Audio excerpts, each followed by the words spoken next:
ಜೀವನದಲ್ಲಿ ಸೋತು, ಸೋಲಿನ ಪಾಠ, ಸೋಲಿನ ಕಹಿಯನ್ನು ಅನುಭವಿಸಿದಂಥ ನಾನು ಒಮ್ಮೆ ಕೂತು ಆಲೋಚನೆ ಮಾಡಿದೆ. ಯಾಕೆ ನಾನು ಸೋತಿದ್ದೇನೆ? ಕಾರಣಗಳೇನು? ನನ್ನ ಎಪಿಯರೆನ್ಸ್ ಚೆನ್ನಾಗಿದೆ, ಒಳ್ಳೆ ಕ್ವಾಲಿಫಿಕೇಷನ್ ಇದೆ, ಒಳ್ಳೆ ಟ್ಯಾಲೆಂಟ್ ಇದೆ.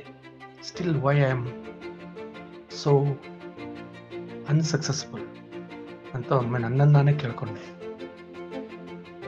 ಈ ಅನಾಲಿಸಿಸ್ ಅನ್ನೋದು ಜೀವನದಲ್ಲಿ ಬಹುಮುಖ್ಯ. ಯಾಕಂದರೆ ನಾವು ನಮ್ಮ ಬಗ್ಗೆ ಆಲೋಚನೆ ಮಾಡದೆ, ನಾವೇನು ತಪ್ಪು ಮಾಡಿದ್ದೀವಿ ಅಂತ ಗೊತ್ತಿಲ್ಲದೆ ಸುಮ್ಮನೆ ಹೋಗ್ತಿದ್ರೆ ಜೀವನನೇ ಮುಗಿದೋಗ್ಬಿಡುತ್ತೆ. So thank god at this age I am realising what is the real cause for my ಅನ್ಸಕ್ಸಸ್.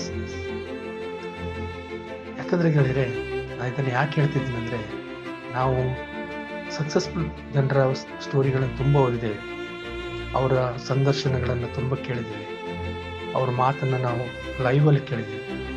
ಅವರೆಲ್ಲ ಹೇಳೋದು ಒಂದೇ ಮಾತು: ಹಾರ್ಡ್ ವರ್ಕ್, ಅದು ಇದು ಅಂತ ಅವ್ರ ಬಂದಿದ್ದ ತಲೆಯಲ್ಲಿದ್ದೆಲ್ಲ ಹೇಳ್ತಾರೆ, ಬಿಕಾಸ್ ದೇ ಆರ್ ಸಕ್ಸಸ್ಫುಲ್. ಅದು ನಾನೊಂದು ಹೇಳ್ತೀನಿ ಗೆಳೆಯರೆ, ನೀವು ಜೀವನದಲ್ಲಿ ಸಕ್ಸಸ್ ಆಗಬೇಕಂದ್ರೆ ಯಾರು ಸೋತಿದ್ದಾನಲ್ಲ ಅವನ ಹತ್ರ ಕೇಳಿ. He has got more and better ideas than the successful people. ಯಾಕಂದರೆ ಅವನು ಹೇಳ್ತಾನೆ, ನಾನು ಯಾಕೆ ಸೋತೆ ಅಂದರೆ ಈ ತಪ್ಪನ್ನು ನಾನು ಮಾಡಿದೆ, ಹಾಗಾಗಿ ಈ ತಪ್ಪು ಮಾಡ್ತಿದ್ರೆ ನಾನು ಅಲ್ಲಿ ಹೋಗಿ ರೀಚ್ ಆಗ್ತಿದ್ದೆ, ಆ ಪೊಸಿಷನಲ್ಲಿ ಇರ್ತಿದ್ದೆ, ಈ ಮಿಸ್ಟೇಕ್ಸ್ ನಾನು ಮಾಡಿದ್ರೆ ಇವತ್ತು ಆ ಎತ್ತರದಲ್ಲಿ ನಾನು ಇರ್ತಿದ್ದೆ ಅಂತ ಅವನು ಹೇಳ್ತಾನೆ. That is the real lesson.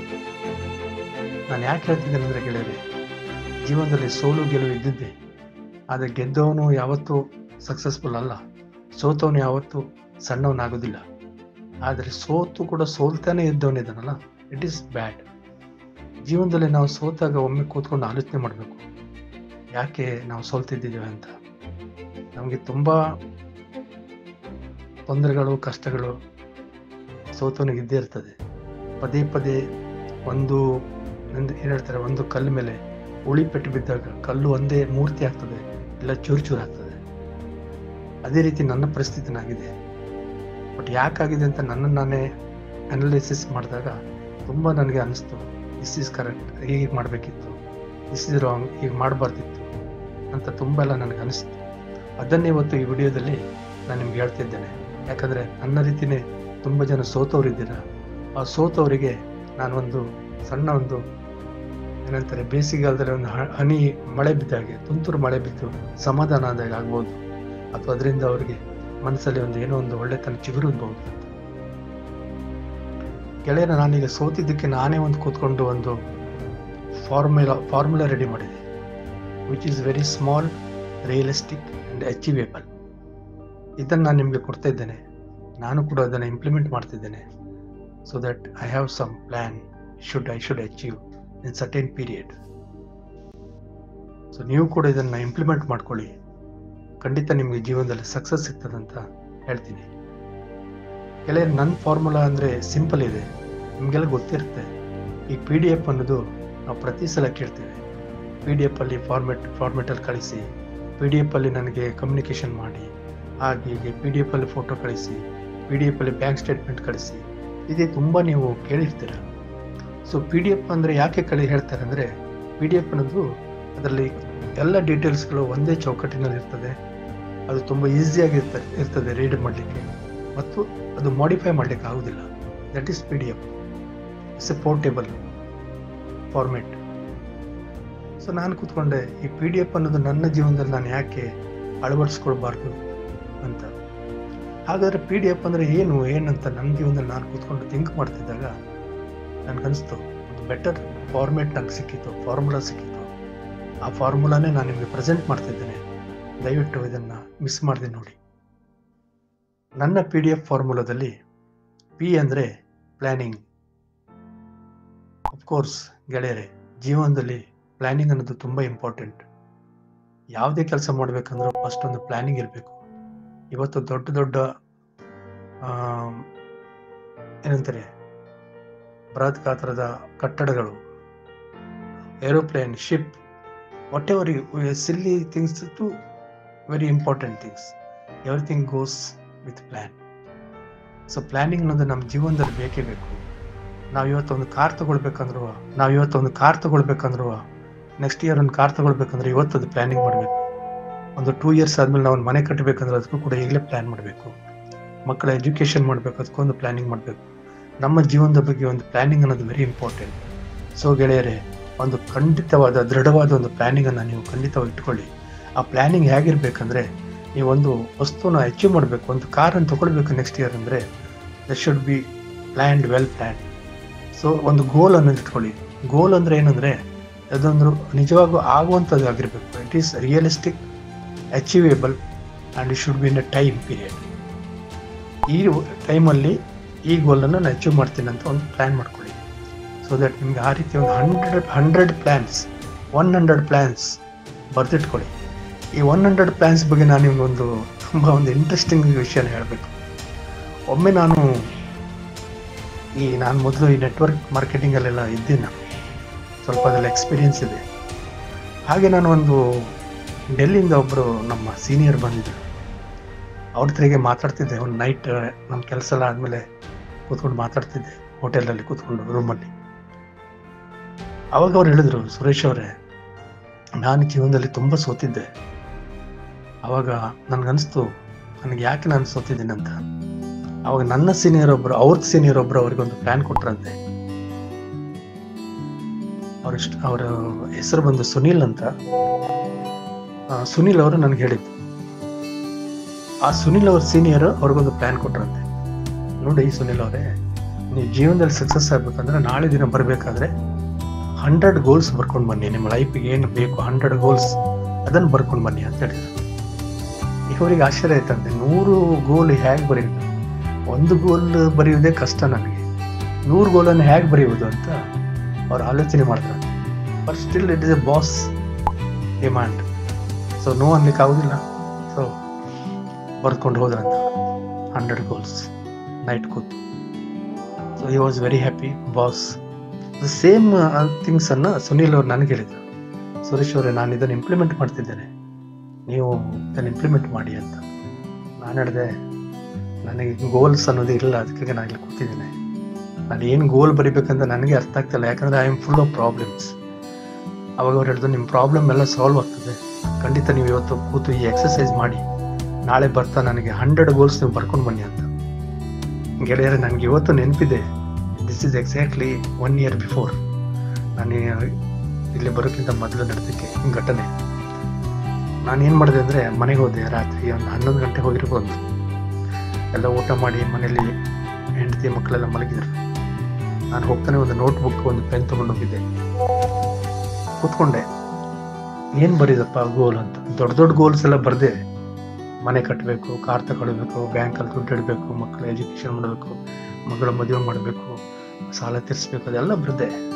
ಆದರೂ ಎಲ್ಲ ಹೋಗಿ ನನಗೆ ಒಂದು ಮ್ಯಾಕ್ಸಿಮಮ್ ಒಂದು 10 ಗೋಲ್ ಬರೀಲಿಕ್ಕಾಯ್ತು. ಮತ್ತೆ ಥಿಂಕ್ ಮಾಡಿದೆ, ಏನು ಗೋಲ್ ಬರೀದಪ್ಪ ಅಂತೇಳಿ. Then I started thinking silly things. ನಾನೇನು ಮಾಡಿದೆ ಅಂದರೆ, ಓಕೆ, ನನ್ನ ಮನೆಯಲ್ಲಿ ಪಿಲ್ಲೋ ಕವರ್ ಇಲ್ಲ, ಅದು ಬರದೆ. ಪಿಲ್ಲೋ ಕೆಟ್ಟದಾಗಿತ್ತು, ಅದನ್ನು ಬರದೆ. ಬೆಡ್ಶೀಟ್ ಬೇಕಾಗಿತ್ತು, ಅದನ್ನು ಬರದೆ. ಒಂದು ಗೋಡ್ರೇಜ್ ಬೇಕಿತ್ತು, ಅದ್ರ ಬಗ್ಗೆ ಬರದೆ. ಮನೆ ಕಿಚನಲ್ಲಿ ಏನಿಲ್ಲ, ಅದ್ರ ಬಗ್ಗೆ ಬರದೆ. ಟಿವಿ ಹಳೇದಾಗಿತ್ತು, ಅದ್ರ ಬಗ್ಗೆ ಬರದೆ. ಸೋಫಾ ಸೆಟ್, ಅದ್ರ ಬಗ್ಗೆ ಸಿಲ್ಲಿ ಥಿಂಗ್ಸ್, ಮನೇಲಿ ಏನೇನಿಲ್ಲ. ಹಾಗೆ ಬರಿತಾ 100 ಗೋಲ್ಸ್ ರೀಚ್ ಆಯ್ತು. ನನಗೆ ಒಂಥರ ಸರ್ಪ್ರೈಸ್ ಆಯ್ತು. ಅರೆ, ಇಷ್ಟೆಲ್ಲ ನನಗೆ ರಿಕ್ವೈರ್ಮೆಂಟ್ಸ್ ಇದೆ ಲೈಫಲ್ಲಿ, ಇಟ್ಸ್ ಅಮೇಝಿಂಗ್ ಅನಿಸ್ತು ನನಗೆ. ಅದಕ್ಕೆ ಬರೆದು, C like this I have return pillow cover, 5 pillow covers, time, ಈ ಡೇಟಲ್ಲಿ ಇದನ್ನು ತಗೊಳ್ಬೇಕು, ಅದಕ್ಕೆ ಎಷ್ಟಾಗ್ತದೆ, ಕಾಸ್ಟ್ ಬರುತ್ತೆ. ನಾನು ಏನು ಮಾಡಿದೆ, ಎಲ್ಲ ಬರೆದು ಟೋಟಲ್ 100 ಗೋಲ್ಸ್ ಆದಮೇಲೆ ಟೋಟಲ್ ಕಾಸ್ಟ್ ಲೆಕ್ಕ ಮಾಡಿದೆ. ಟೋಟಲ್ ಕಾಸ್ಟ್ ಲೆಕ್ಕ ಮಾಡಿದಾಗ ಇಟ್ ರೀಚ್ಡ್ ಸಮ್ವೇರ್ ಅರೌಂಡ್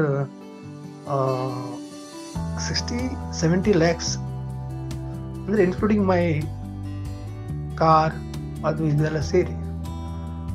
ಆಮೇಲೆ ಮತ್ತೊಂದು ಆ್ಯಡ್ ಮಾಡಿದಾಗ ಕಾಸ್ಟ್ ಎಲ್ಲ ಆ್ಯಡ್ ಮಾಡಿದಾಗ 1 crore ಎಲ್ಲ.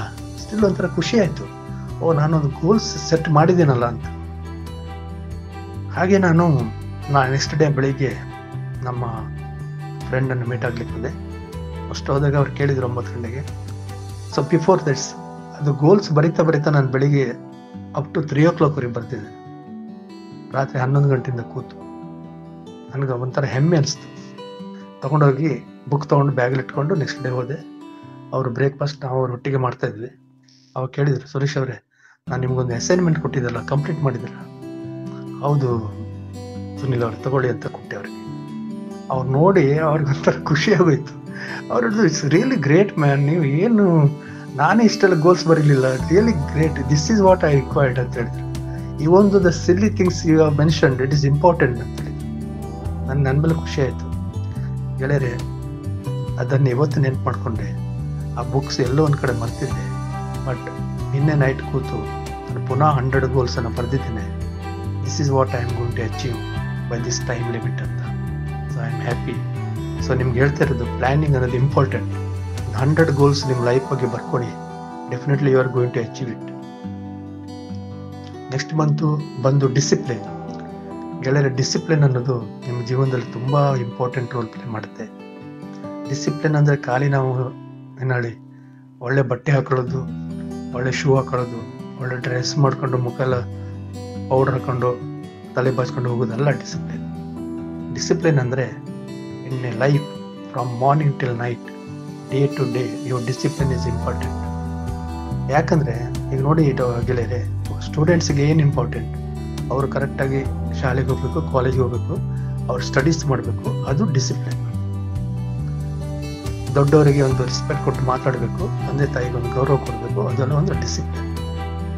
ಕೆಲಸ ಮಾಡೋರಿಗೆ ಏನು ಇಂಪಾರ್ಟೆಂಟ್? ಟೈಮಲ್ಲಿ ಜಾಬ್ಗೆ ಅಟೆಂಡ್, ಕೆಲಸ ಮಾಡಿದ ಜಾಬ್ಗೆ ಹೋಗ್ಬೇಕು, ಆಫೀಸ್ಗೆ ಹೋಗ್ಬೇಕು, ಆಫೀಸ್ ಕೆಲಸ ಮಾಡಬೇಕು, ಅದು ಒಂದು ಡಿಸಿಪ್ಲಿನ್. ಬಟ್ ಇಂಪಾರ್ಟೆಂಟ್ ಡಿಸಿಪ್ಲಿನ್ ಅನ್ನೋದು ಜೀವನದಲ್ಲಿ ಎರಡಿದೆ ಗೆಳೆಯರೆ. ಒಂದು ಟೈಮ್ ಡಿಸಿಪ್ಲಿನ್, ಇನ್ನೊಂದು ಮನಿ ಡಿಸಿಪ್ಲಿನ್.